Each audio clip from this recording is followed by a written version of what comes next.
Hello दोस्तों, मैं प्रभु यीशु मसीह के नाम में परमेश्वर की सलामती आपको देता हूँ और मैं विश्वास करता हूँ कि आप जहाँ कहीं भी होंगे प्रभु का आनंद आपको मिल रहा होगा। आज हम वचन से देखें तो वचन का समय चल रहा है अभी उपवास के दिन, यानी यीशु मसीह ने 40 दिन 40 रात का रोजा रखा था। उसी परंपरा को आज बहुत से मसीह समाज के लोग निभाते हैं और उपवास रखना कोई बुरी बात नहीं है। बाइबल कहती है जिसके जीवन में प्रार्थना और उपवास और आज्ञाकारिता है वो सचमुच प्रभु को पा लेता है। लेकिन आज बहुत से लोग तरह तरह की भ्रांतियों में फंस गए हैं। वो अलग अलग तरीके से उपवास को बयान करते हैं और इसी वजह से कई फासले ईसाइयों में देखने को मिलते हैं। कुछ लोग कहते हैं कि इन 40 दिनों में मांस मछली का सेवन नहीं करना चाहिए, लेकिन मैं आपको सच बताता हूं, बाइबल में ऐसे कहीं पर भी कोई विचार अंकित नहीं है कि आपका मांस मछली खाने से परमेश्वर नाराज होता है। एक मान्यवर मेरे पास आए और वो मुझसे बात करने लगे, तो मैंने कहा ये भोजन कर लीजिए। वो बोलते हैं क्या बनाया है? हमने बोला हमारे घर चिकन बना है। बोलते हैं अब तो खाएंगे नहीं, इच्छा है लेकिन खा नहीं सकते, बाद में खाएंगे 40 दिन के बाद। तुम बोले क्यों नहीं खा सकते? बाइबल में कहीं पर ऐसी कमांड दी गई है, कहीं पर ऐसी आज्ञा दी गई है कि हम लोग मांस मछली ना खाएं। बोलते नहीं, ऐसे ही उपवास के दिनों में अच्छा नहीं खाना चाहिए। और वो लोग बातें करते हैं दानियल के विषय में। मैं आपको सच बताऊं, दानियल जो था अपने प्रांत में नहीं था, वो गुलामी में था और मादियों, फारसियों और यूनानियों का भोजन की जो पद्धति थी वो यहूदियों के खिलाफ थी। जब दानियल को लेकर गए तो दानियल की मेज पर वो भोजन रखे गए जिस मांस को वो कभी खाते नहीं थे। मान लीजिए यहूदियों के लिए अगर सूअर का मांस रखा जाए तो वो उसको खाते नहीं है और वहाँ रहेंगे तो उन्हें वही पद्धति से खाना है। इसलिए उन्होंने कहा कि हम साग पात खाएंगे, मीट मछली नहीं खाएंगे। ये इसलिए नहीं कि उन्होंने उपवास रखा था परमेश्वर को प्रसन्न करने के लिए।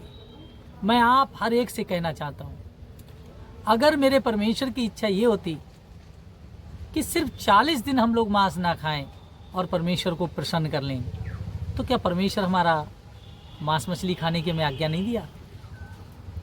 और सिर्फ 40 ही दिन अगर परमेश्वर हमसे मांस ना खाने से प्रसन्न है, मैं तो आपको बताता हूं कि हमें जीवन भर मांस नहीं खाना चाहिए, मांस को छूना नहीं चाहिए।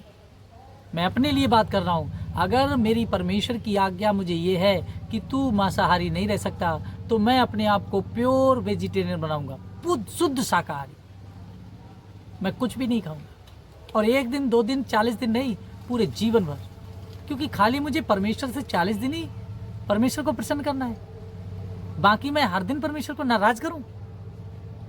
मेरे अजीजों, ये सिर्फ भ्रांतियां हैं। उपवास कोई ढकोसला नहीं है। उपवास बचने का एकमात्र एक ऐसा जरिया है जिससे परमेश्वर का प्रेम हम पर प्रकट होता है, परमेश्वर की दया हमें मिलती है। दिखाने के लिए काम नहीं है ये दिखावे का काम नहीं है। मैं आपको बताता हूँ, कुछ लोग जो हिंदू बैकग्राउंड से आते हैं, वो विशेषकर वहाँ पर एक पूजा चलती है, 9 दिन की पूजा, जिसे 9 दुर्गा पूजा भी कहते हैं। वो लोग 9 दिन में मांस मछली छोड़ देते हैं। वो कहते हैं 9 दिन में हमें मांस मछली नहीं खाना है। और इसी परंपरा को कहीं ना कहीं ईसाइयों ने उठाया है और इस कोई परंपरा को वो लोग कहते हैं जब वो लोग नहीं खाते तो हम लोगों को भी छोड़ना है। मैं ऐसे बताता हूँ कि इस तरीके का विचार हमारे प्रभु ने कोई हमें नहीं दिया। हम खाने के लिए भी स्वतंत्र हैं, ना खाने के लिए भी स्वतंत्र हैं। खाने वाला ना खाने वाले को और ना खाने वाला खाने वाले को गलत नहीं कह सकता। इसीलिए हम नहीं कहते कि वो गलत हैं, लेकिन जो इस तरीके के मन हैं, किसी का मन कर रहा है आज चिकन खाते, लेकिन वो खा नहीं रहा है, तो आप सोच लीजिए खा लिया। प्रभु परमेश्वर कहता है जो तुम अपने मन में विचारते हो वो समझ लो तुमने कर दिया। इसीलिए तो यीशु कहता है जो किसी स्त्री के विषय में, किसी लड़की के विषय में सोच लेगा वो समझ लो उसके विषय में कर लिया, इतनी सजा उसके लिए।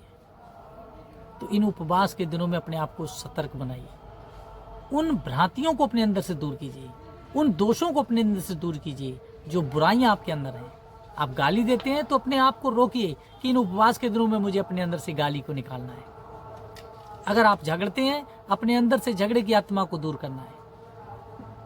अगर आपके पड़ोसी आपसे नफरत करते हैं, आपको उनसे प्यार करना शुरू करना है। विरोध के बदले विरोध नहीं करना है। यह है उपवास का सही मतलब। और अपनी गलती का एहसास करना, अपनी गलती को मान लेना और प्रभु से पश्चाताप करना, तब आपका उपवास होगा।